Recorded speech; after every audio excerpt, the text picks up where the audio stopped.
looking at Matthew 6, 9, and 10, these familiar words of our Lord. Pray then in this way: Our Father who is in heaven, hallowed be your name. Your kingdom come. Your will be done on earth as it is in heaven. This is the substantive, foundational, basic teaching that our Lord gave us on how to pray. This is How to Pray 101. Prayer is the means by which we speak to God.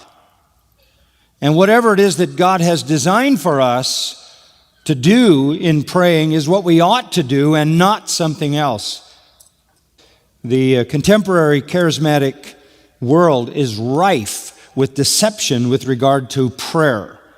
When it comes to the nature of prayer, the essence of prayer, what prayer is, they are completely at the opposite end of the truth.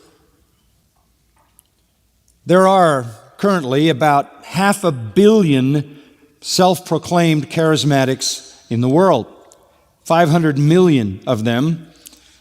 And dominant among them, largely all of them adhere to one or another element of this, is this prosperity gospel, this name it and claim it kind of aberrant deception.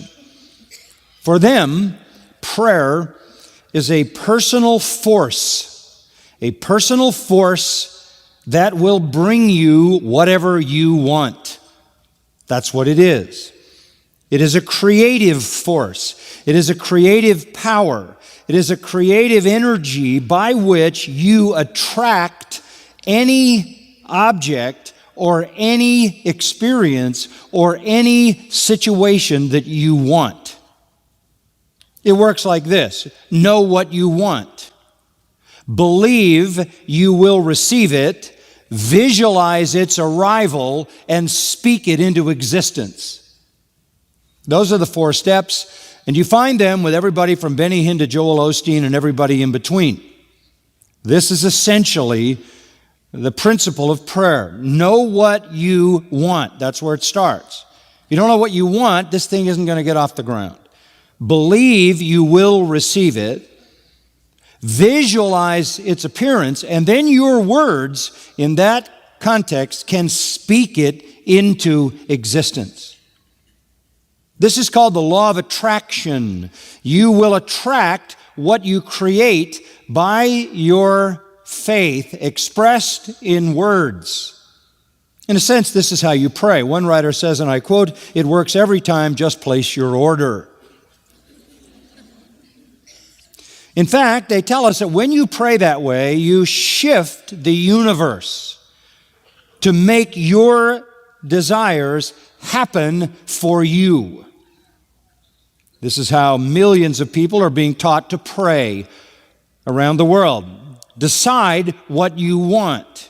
Believe you're going to get it, visualize receiving it, and speak it into existence. You create whatever you want. And the list does not sound like this: holiness, righteousness, purity, humility, brokenness. No. The list is all material: health, wealth, success, prosperity, privilege. You speak in this kind of prayer faith words that bring into existence what you want. This kind of confident prayer activates God for your desires. And God is just sitting up there waiting to be activated. They will even tell you He can't do anything until you push this button.